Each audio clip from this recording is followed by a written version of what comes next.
Imagine waking up in a country where your grandparent is sent home after waiting 18 hours in A&E as the hospital can't admit them.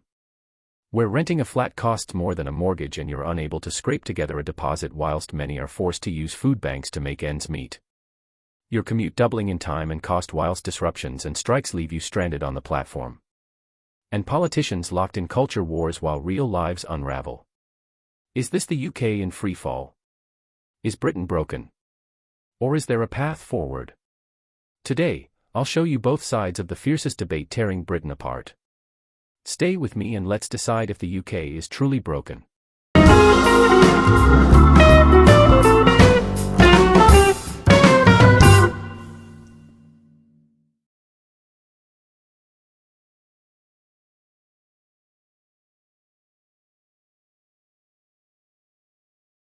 Britain's always been a nation of resilience, champions of innovation, humor, and community spirit. Yet right now, it feels like cracks are spreading. Birthdays postponed because you can't afford childcare, A&E waiting times that are off the scale, and MPs are more interested in point scoring than real solutions. What happened to the stiff upper lip?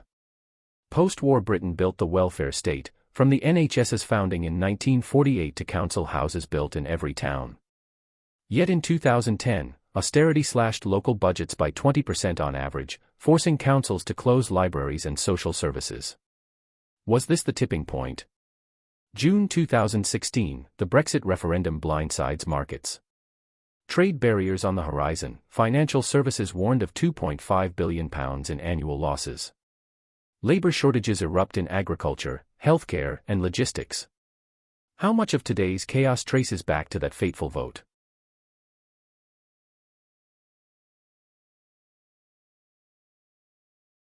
First up, the NHS. Year after year, record-breaking waiting lists. Over 7 million people waiting for elective treatment. Staff burnout so severe, ambulances queue outside hospitals because there's nowhere to park you. And mental health services stretch to snapping point. A&E and emergency care breakdown. By 2024, 40% of major A&E units failed the 4-hour wait target. Hospitals declare critical incidents monthly. Families camp out in corridors. Elective surgery. Approximately 8.2 million awaiting elective procedures, up around 50% since 2019. Cataracts, hip replacements, diagnostic endoscopies all backlog. Workforce shortages and burnout. Staff vacancies increasing with around 15% nurse turnover annually. Burnout rates are high and PTSD reports rising among junior doctors. Innovation and resilience. Yet, Britain still spends over £150 billion a year on the NHS, more than Germany per head. The NHS spearheads remote monitoring apps for COPD, accelerated cancer drug approvals and AI-assisted cancer diagnostics, plus new GP trainees in 2024. Charitable funding and volunteer networks plug gaps daily. The pandemic mobilized volunteers, and staff morale hit highs in public respect, proof that the will to save the NHS is alive and well.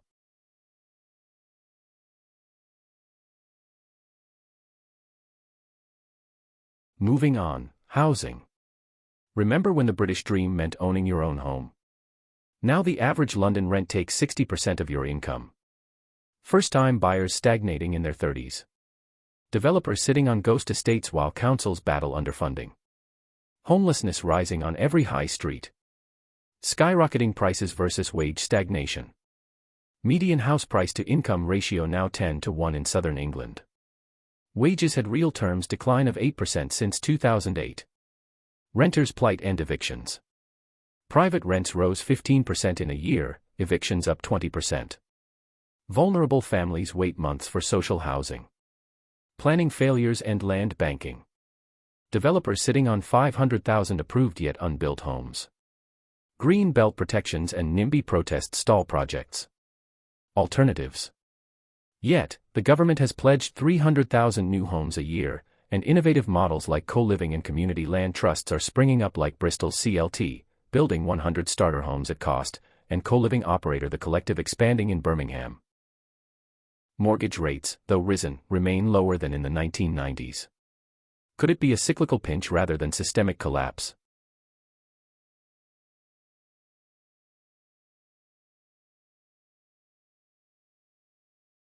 Then there's the cost of living. Energy bills soaring over £3,000 a year. Food prices climbing double digits. Pay rises trailing inflation, real wages at a decade-long low. Families rationing heating. Energy and utility shocks. Average energy bill peaked at £3,549 in 2024.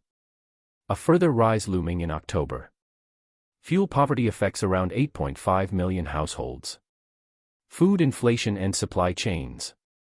Groceries up 14% year-on-year, driven by import and haulage costs, plus Brexit paperwork adding 30% to fresh produce costs. Wages versus living costs. Average pay growth at 4% fails against 8% inflation, real wages down £1,200 per year. Some sectors offer £3,000 sign-on bonuses to warehouse staff. Government relief and criticisms. Energy bill discount schemes cost £60 billion, but critics say means testing is too slow, leaving 2 million low-income households excluded. Universal credit uplift ended, sparking protests. However, let's not ignore global shocks. The war in Ukraine, post-pandemic supply chain snarls, and Brexit-related red tape. Many nations face similar inflation. And the UK remains one of the most generous welfare states, with universal credit uprated and energy price guarantees. Before we dive into transport chaos and political disillusionment, drop a comment. Are you struggling right now, or do you think Britain's toughing it out? Smash that like button if you want more deep dives, and subscribe. Let's build this conversation.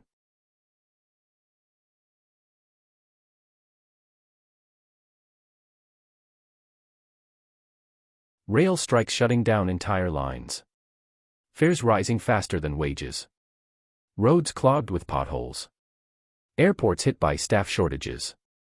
We've become world-class at queues, queue for the train, queue for security, queue for the loo.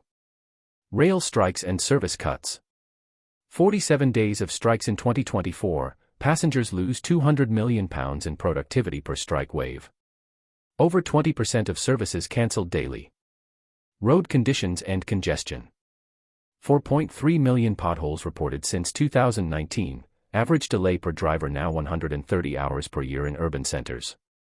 Airport delays and staffing. Heathrow capacity capped at 80% in peak months, Gatwick reports 15% flight cancellations. Staff shortages hit baggage handling and security. Future projects and green transport. HS2 Phase 1 nearing completion, DfT invests £2 billion in EV charging points. Manchester's B network project a template for integrated public transport.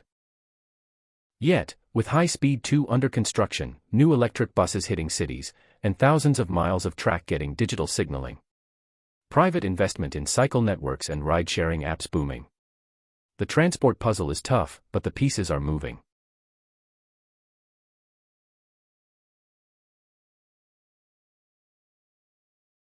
Perhaps the worst blow of all, faith in politics is in shreds. Scandals, sleaze, U-turns, and a prime minister who changed 3 times in 2 years. Voter turnout dips, trust polls hit rock bottom. People feel politicians don't speak for them, left and right alike. Voter apathy and protest movements. General election turnout hit 64% in 2024, lowest since 1918. Yet protest movements like Just Stop Oil draw tens of thousands. What does this say about trust in ballots versus direct action? Party fragmentation and leadership turmoil. 3 conservative leaders since 2022, Labour's leadership challenges brewing. The rise of minor right-wing parties like Reform UK, and SNP's independence drive, fractures the traditional two-party paradigm. Digital democracy and youth engagement. Apps like Change.org petitions hitting millions, youth-focused platforms like Make Your Mark. Youth turnout up 8% in 2023 local elections. But look closer. Devolution, city mayors with real power, grassroots movements shaping policy, and record youth engagement on digital platforms. The system creaks, sure, but the British passion for fair play and debate can still reboot it.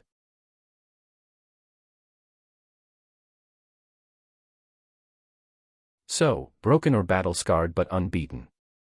Brexit and conservative policies have undoubtedly strained services. Yet, British ingenuity, community spirit, and a renewed political awakening offer lifelines. The question isn't just how we got here, but how we pull together to fix it. Policy proposals and think tank blueprints. Think tanks propose a statutory NHS workforce plan, land value tax to fund housing, a basic income pilot for low-paid households, integrated transport ticketing, and citizens' assemblies on constitutional reform. Grassroots movements and community action. Local food banks now hubs for energy advice, mutual aid groups popping up nationwide. Citizens uniting over petitions, local clean energy co-ops, and neighborhood watch schemes, proof that repair starts from the ground up. Now it's over to you. So, is the UK irrevocably broken, or broken open, ready for reinvention? Do you believe the UK is beyond repair, or do you see sparks of hope? Comment below. Drop your verdict in the comments and let the debate rage. Smash like if you believe in change, subscribe for more deep dives, and share this video to keep the conversation going. Together, we'll keep Britain talking and maybe even fix what's broken.